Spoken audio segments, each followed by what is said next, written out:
Brandon Curry, And Richburg. and we're here at Olympus Athletics, about to hit it in the dungeon here in Murfreesboro, Tennessee. This is basically where I started bodybuilding.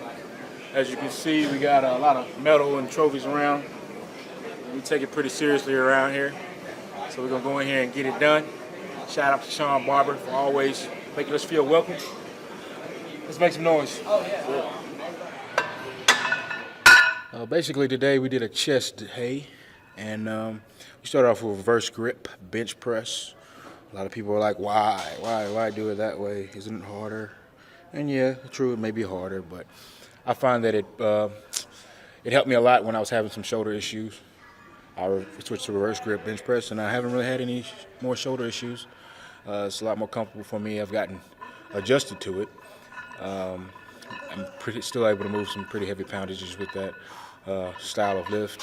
I find that the range of motion allows me to work the overall chest a little bit better, especially coming from that low position to that high position. You find yourself activating the more upper chest fibers in that movement. I think there's research actually to prove that. I've read before that it's actually, I think, 30% activation over, I think, incline bench press. You don't quote me on that, but you can look that up for yourself. So I started to use it. It's been very effective. My strength levels are starting to decline, I find. A couple weeks ago I was a lot stronger, but it's kind of what happens when you're dieting. But like I said, we enjoy it. If you never done it, a couple of things I advise you to do: don't grip the bar. Just position it in your hand. Don't necessarily grab the bar, because your wrist will be in a terrible position for doing that movement. And it should be just pretty much similar to regular standard bench press. It should feel pretty much the same, except you're just not in the same position. Well, when you saw us doing the reverse grip bench press, we used a special device created by the great Mark Bell, Super Training TV. He made the slingshot, is what it was called. It's a slingshot. Basically, it's a device that kind of helps you with your bench press, especially if you have any injuries, shoulder issues, where you're affected by kind of like the range of motion and the comfort level of movement. But of course, I use it to increase the volume within my workout. That bottom range of the bench press, no matter what style you're using, can be a little harsh on the shoulders. So it kind of takes you out of that bottom range a little bit, giving you a little aid out of that bottom part. And you can focus a lot more on the chest range, especially when you're highly fatigued. You saw me work up to a pretty heavy set, throw the slinger on, do another heavy set, and then do a drop set with the slinger on with 315, which I probably wouldn't be able to be capable of doing that much volume as effectively without that kind of device. So it's one of those aids that I use to kind of just challenge my volume in a workout.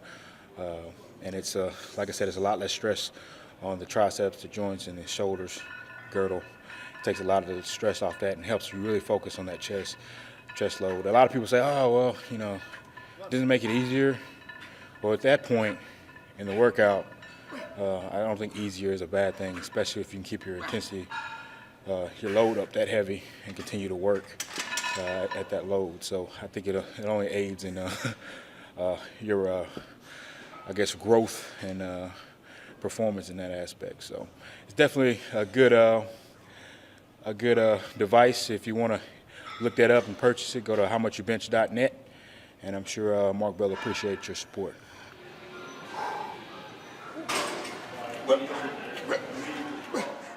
Next exercise we moved into was a hammer strength incline. Just to make sure I target a little bit more upper chest, make sure I actually worked heavy with the, kind of a compound movement. I use that, less stabilization. And it's just one of those exercises that's been around, very effective at hitting the upper chest. Didn't go 5 plates today, but it was good going 4. I got enough work done, and I moved on from there.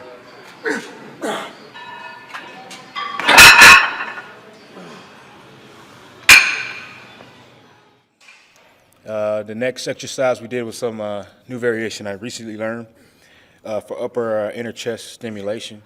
Basically, we're using a T-bar rope setup, You're getting on your knees, you're gripping the bar as if you are doing an incline press, so to speak, and pushing the bar away from you. I tell you what, it doesn't look very intense, but having that isometric contraction by holding the bar inside that position, you always have that constant tension there.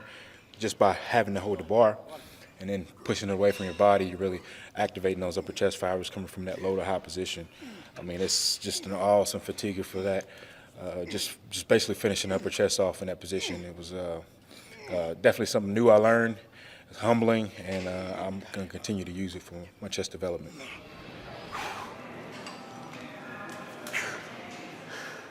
The next exercise that we used was something I learned years back. It really helped me improve my chest development when I was trying to figure out how to really challenge the chest without challenging the shoulders and the triceps.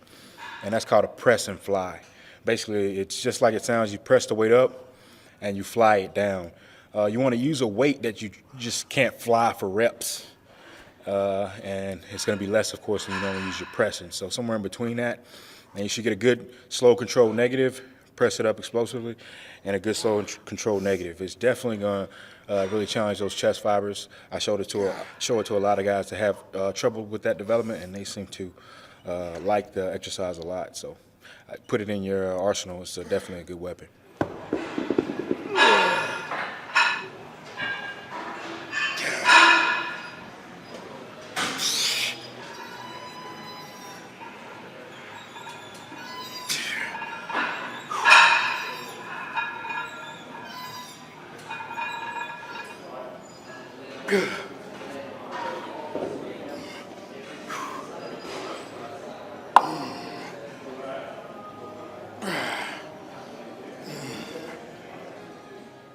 This year, I'm getting ready for the 2014 Arnold Classic.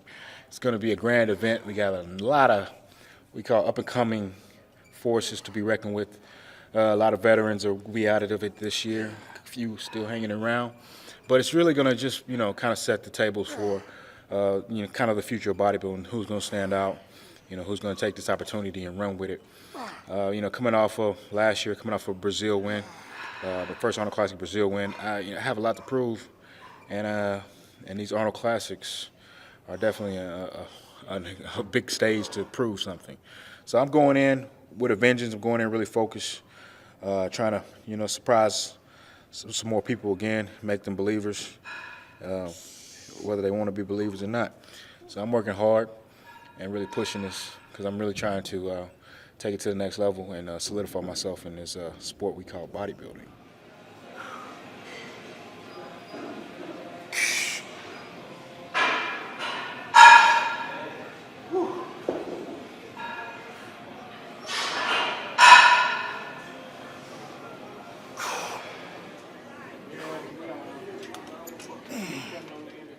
Cable crossovers was what we basically ran to next. It was one of my finisher moves I like to use just to make sure I've targeted the chest and got enough volume in. I like to use that. Today we used the low to high position, stimulating more upper chest fibers. It's just a good move, a good squeeze, good focus, and it totally trashed me. Just really focus on your position. Watch your arm position. Not a lot of arm movement. It has to be involved. I keep a slight bend. And I'm just really focusing on contraction at this point in the workout. I'm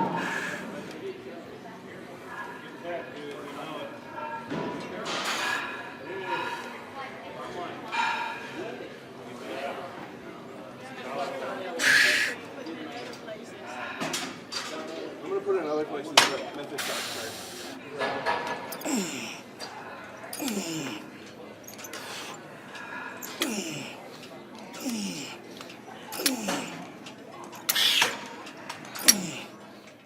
First of all, I'd like to thank MD for doing some coverage on me during this prep for the Arnold Classic. I really appreciate you guys. I'd like to thank my training partner here for pushing me today, Rich Burke, for this Arnold Classic prep. It really comes in handy to have somebody that's alert when you're prepping. I'd like to thank my wife. I'd like to thank the very talented Adam Silver Model Management here filming me today. Let's see. And I want you guys to really just look out for my Physique Empire label, which you saw in the video. It'll be released this spring. through physiqueempire.com. So just check it out. We're getting a lot of things together, and hopefully we'll have a lot of good wear for you guys to that you guys will like and support me. Another thing, in the fall we have my show, Music City Muscle, coming. It's the biggest show in the state of Tennessee, 2 years running. So I want you guys to come out and support. You like to put on a great show. And I'd like to thank Olympus Gym, Sean Barber for just holding me down, as always, and making this environment that's very, very friendly to bodybuilding and supporting this Tennessee bodybuilding as well. He's really doing a lot of things for the athletes here. And like I said, I like to definitely those that support the sport and give back in that arena.